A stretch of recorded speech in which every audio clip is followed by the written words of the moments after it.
Meneh. Bismillahirrahmanirrahim. Fasolla mongko salat sapa Nabi Kanjeng Nabi Muhammad sallallahu alaihi wasallam kama kaya oleh keterangan kana ana sapa nabi niku ya senau agawe sapa nabi kula yaumen ing saben-saben dina.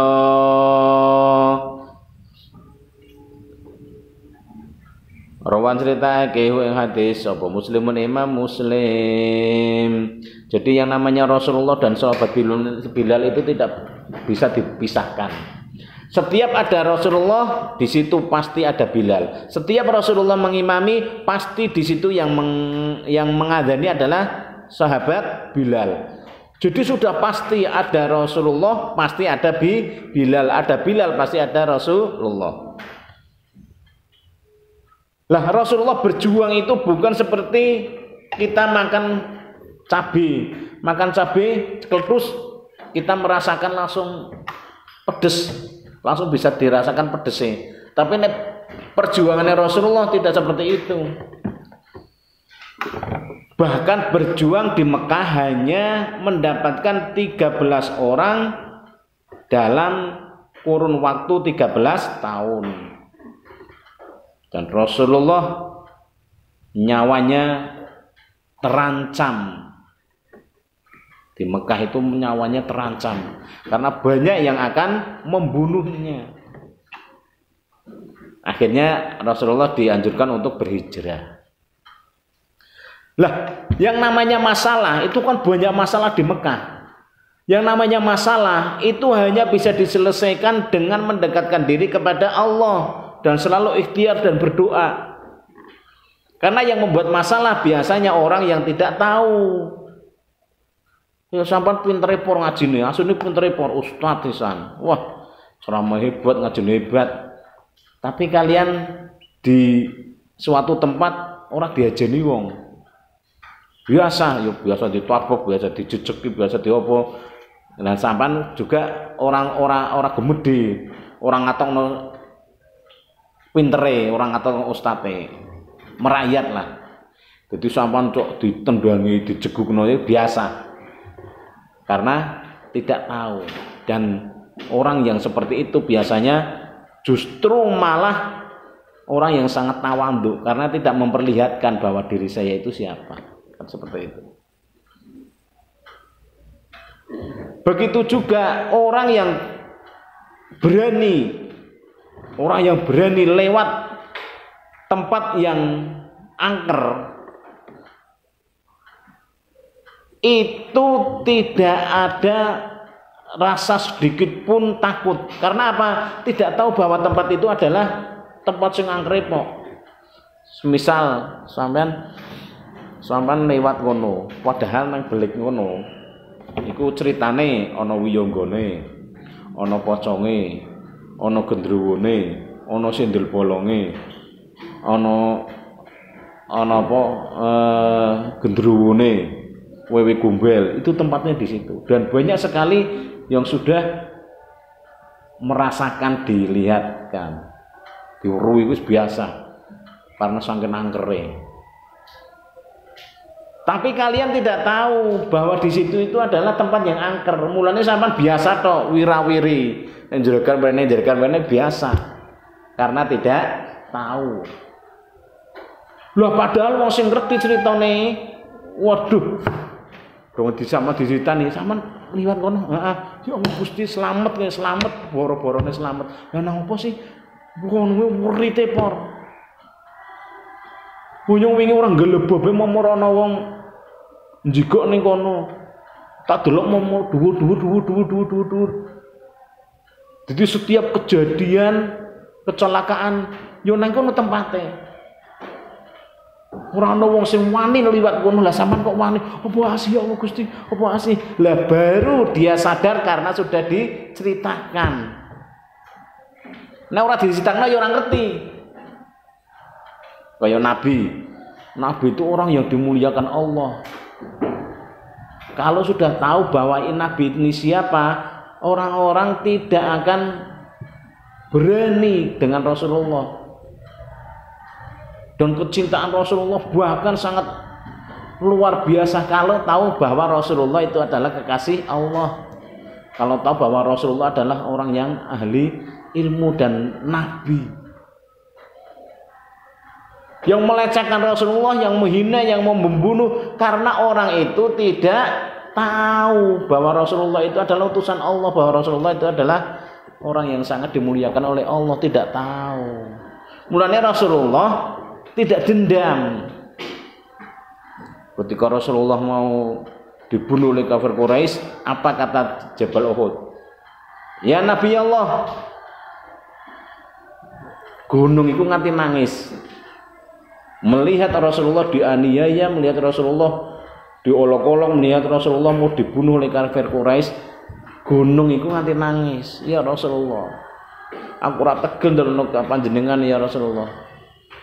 Berikan izin kepadaku ya Rasulullah. Aku arep bedol sangka lemah arep tak urugi wong-wong sing kae. Ya, nanti gunung itu seperti itu. Langit seperti itu. Ya Rasulullah, apakah saya perlu turun tangan dan arep ngerubui wong kuwi? Matahari juga seperti itu. Izinkan aku ya Rasulullah, mau menampar mulutnya orang-orang seperti itu ya Rasulullah. Semua menawarkan diri untuk membantu Rasulullah, tapi Rasulullah ojo. Mereka belum tahu, mereka belum mendapat hidayah. Mulanya Rasulullah selalu memberi maaf karena belum tahu. Nah wis ngerti, yo pasti akan mengikutinya. Maka dari itu Rasulullah berjuang tidak memamerkan wajahnya yang ganteng, tidak memamerkan kulitnya yang putih, tidak memamerkan lekuk tubuhnya yang aduhai, tidak. Tapi Rasulullah berjuang dengan akhlakul karimah fi ahsani taqwim. Dan Rasulullah seorang yang sangat ganteng luar biasa. Tidak ada yang bisa menisbatkan Rasulullah itu seperti apa. Tidak akan bisa menisbatkan karena saking gantengnya, saking hebatnya, saking wah sipe tubuhnya Rasulullah dan wajahnya Rasulullah. Tapi di Al-Quran, di hadis tidak pernah dibahas tentang kegantengan Rasulullah. Yang dibahas apa? Akhlaknya Rasulullah. Orang masuk Islam rata-rata berbondong-bondong masuk Islam bukan karena Rasulullah ganteng, bukan karena Rasulullah itu hebat, bukan, tapi karena Rasulullah mempunyai akhlak yang sangat luhur, penyabar, anutan, amanah. Ketika Rasulullah tidak ada harganya di Mekah, akhirnya dihijrahkan, disuruh hijrah oleh Allah untuk pindah di Madinah. Lah masuk ke Madinah, masih mau masuk, sudah disambut oleh warga Madinah yang siap berbondong-bondong masuk Islam, dan rata-rata 99%, 90%, 9,99% masuk Islam semua. Kekuatan tambah luar biasa, jaya, sampai Rasulullah mendirikan pesantren, kan, pesantren di sebelah, di teras Masjid Nabawi. Lah santri-santrinya ya itu seperti Abi Hurairah, Ibnu Jabir dan lain sebagainya, banyak. Akhirnya turunlah setelah sempurna, dikira sudah sempurna di Madinah, akhirnya Rasulullah balik kampung, kan seperti itu, balik kampung neng Mekah. Lah wong Mekah sudah wedi, waduh iki nek Rasulullah balas dendam kepriye, warga Mekah mau piro tok, wis lebar pokoknya mau neng Rasulullah kok balas dendam, yo tanah akan rata, pasti akan dihancurkan oleh bala tentaranya Rasulullah. Tapi tidak, Rasulullah tidak balas dendam. Rasulullah tetap seperti Rasulullah, adab asor, tawadhu, lemah lembut, penyabar dan lain sebagainya. Akhirnya apa? Berbondong-bondong pula lah warga Mekah masuk Islam. Setelah sempurna turunlah ayat wa akmaltu lakum dinukum, itu akan saya sempurnakan hai Muhammad agamamu untuk kalian semua.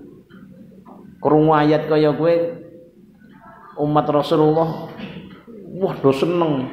Sahabat-sahabat Rasulullah do seneng, do jinglakan, wah asik, hore, do jiguaran, hore, asik. Agama Rasulullah, agama kita, agama Islam sudah akan disempurnakan oleh Allah, asik, asik. Do mayoran lah, do seneng do. Alhamdulillah, alhamdulillah sudah disempurnakan, alhamdulillah. Tapi ada salah satu sahabat yang mempunyai firasat yang tajam. Siapa mereka? Sahabat Abu Bakar. Beliau mempunyai hati yang sangat tajam. Di saat sahabat-sahabatnya bergembira, podo mayoran, podo seneng-seneng, justru sahabat Abu Bakar malah menangis sejadi-jadinya, menangis dan menangis sampai semaput, nangis semaput meneh. Mlayu areng omah, ning jero kamar suarane kaya tawon, kaya tawon gonggong, burang-burang dina nangis terus. Kacak orang kok bermangan, kalian kacake salat tok. Nangis terus menangis. Lah sahabate bingung sepura sahabate. Lah iki sahabat Abu Bakar iki piye sih? Mosok agama sudah disempurnakan kok malah nangis. Aneh iki. Beliau itu memang orang yang aneh oh. Ngerti apa ora mbuk? Lah ngerti karepe piye iki sahabat Abu Bakar? Aku ora ngerti. Ana sing ngerti apa ora? Mbuk ora dong, aku ora ngerti, ora paham, ora dong ya. Lah mbuk priye wong disempurnakan kok malah nangis. Ketika sahabat-sahabat do silaturahim nang Abu Bakar, akhirnya Abu Bakar medal saking kamar. Iki sejarah ning tarikh iki Nurul Yakin. Sejarah ini saya diceritakan beberapa tahun yang lalu oleh ustadz saya yang namanya Ustadz Musonif, sing wingi tak sitakno sing istrinya meninggal itu. Itu nggo critakno banget nangis. Orang yang setegar, sehebat beliau, secerdas beliau sampai menangis, saking bisa meresapinya. Ketika Abu Bakar keluar dari kamar, sahabat Abu Bakar ngomong sama para sahabat-sahabat, sahabat-sahabatku, apakah kalian tahu bahwa sesuatu yang disempurnakan pasti yang menyempurnakan akan tiada. Seperti halnya kalian membuat rumah sudah sempurna, pasti yang membuat akan tiada, karena akan berganti dengan anak-anaknya. Ketika kalian membuat apapun yang sudah sempurna, maka yang membuat pasti akan hilang, pasti akan sirna, pasti akan meninggal. Agama Islam telah diturunkan lewat malaikat Jibril, lewat Rasulullah, dan disampaikan kepada kita semua. Dan Rasulullah mengatakan bahwa Islam ini akan disempurnakan. Islam ini akan sempurna dan disempurnakan. Berarti kalian harus tahu, Rasulullah tidak akan lama lagi akan meninggalkan kita. Wah, saat itu langsung sahabat-sahabat nangis sak gelem-gelem sejadi-jadinya. semaput, nuangis semaput. Karena apa? Saking cintanya dengan Rasulullah sallallahu alaihi wasallam. Jadi wong sing wis mengenal Rasulullah itu tidak akan bisa jauh dari Rasulullah dan akan selalu mendekat terus. Seperti halnya semisal ada kiai atau ustadz sing ahli ilmu agama. Terus mempunyai teman atau murid, pasti muridnya akan selalu inginnya mengikuti terus, karena memang itu yang dicontohkan oleh Rasulullah dulu. Tidak usah diperintah, wong kuwi wis nyedak dhewe, pengen nyedak. Karena ulama itu seperti halnya pohon yang rindang. Nah, pohon yang rindang itu nanti akan didatangi oleh burung-burung yang berhinggap di situ. Yang tujuannya apa? Untuk bisa bernaung dari panas, untuk bisa bernaung dari hujan, untuk bisa bernaung dari angin. Seperti halnya ulama itu didatangi oleh siapapun yang ingin mengenal ilmu Allah, yang ingin belajar ilmu agama, didatangi. Masalah apapun nanti ketemunya atau datangnya di para ulama. Karena ulama adalah warasatul anbiya. Karena itu sudah tidak ada nabi, maka sekarang yang ada hanya ulama. Lah Rasulullah itu ibarat sungai yang sangat besar. Sungai yang sangat besar, yang sangat jernih sekali airnya. Terus para ulama-ulama seperti kita orang yang penuh dosa itu ibaratnya saluran-saluran kali-kali kecil itu, selokan-selokan yang jurusannya ke kali besar itu, sungai besar. Tujuannya apa? Dari selokan yang di situ mungkin ada tainya, ada uyuhui, ada apalah kotoran-kotoran apa, ketika masuk ke sungai yang besar, yang bening, yang jernih, maka cairan yang kotor akan menjadi bersih. Berarti kita itu sangat membutuhkan sungai besar. Nah, sungai besar hanya dimiliki oleh Rasulullah sallallahu alaihi wasallam. Nah, kalau sudah tidak ada Rasulullah, berarti orang yang mewarisi ilmu Rasulullah itu adalah para ulama. Maka dari itu kalau sekarang ada orang yang mengatakan ora usah kiye-kiyenan, ora usah ulama-ulamaan, penting Al-Qur'an dan hadis. Kowe wong sing lambene somplan. Apa dia tahu? Apa dia mengerti? Apa dia langsung bisa membaca Al-Quran dengan tidur tangi langsung bisa maca Al-Quran? Apakah dia tidak memerlukan guru? Apakah dia tidak memerlukan ustadz, ulama, kiai? Nah, dia iso maca Al-Quran, iso maca kitab semisal, iso dakwah, iso menerangkan agama kan dari ustadz, dari guru. Maka tantangannya sekarang adalah kalau Nahdlatul Ulama adalah Wahabi, orang-orang cingkrang itu selalu memojokkan orang sakiye-kiyenan karena ingin menjauhkan antara santri dan kiai. Nah, jauh di doktrin itu lho penak. Ini rata-rata orang yang ikut ke mereka itu adalah orang-orang yang masih kosong ilmunya. Tapi kalau sudah masuk pondok, sudah digemblang seperti ini, ana wong arep nglabuhi sampeyan, arep narik sampeyan men melu alirane, paling sampean lamun ora iso jawab yo nang ati, entut ah. Karena kalian sudah mempunyai dasar. Kalau tidak mempunyai dasar, kalian akan cepat terbawa arus. Inilah zaman sekarang ini sudah genting. Ini pertengkaran antara FPI dan Nahdlatul Ulama.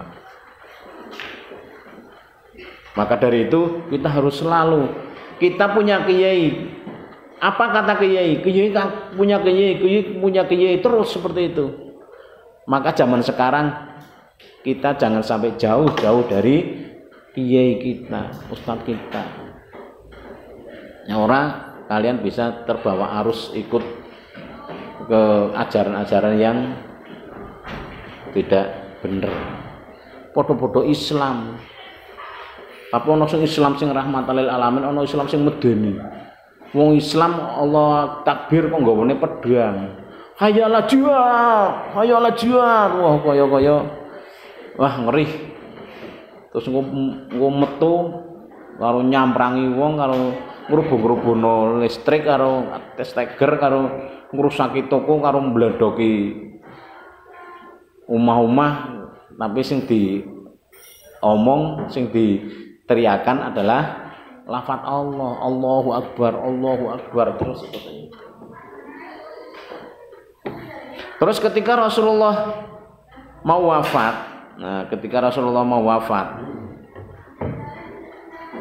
apa yang beliau katakan? Ummati. Yang beliau katakan adalah ummati, karena beliau sangat mencintai umatnya. Bukan keluarganya, bukan anaknya, bukan cucunya, tapi ummati.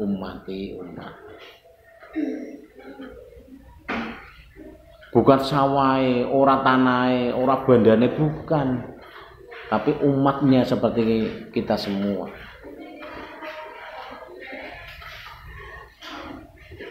Nah pada saat itulah orang-orang yang dekat dengan Rasulullah seperti sahabat Bilal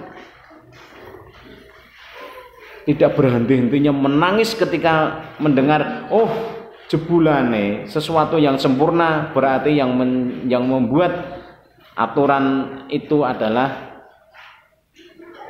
akan meninggal dunia. Wah, sahabat Bilal nganti ora doyan mangan, selalu menangis, dan Rasulullah semakin lama semakin sakit.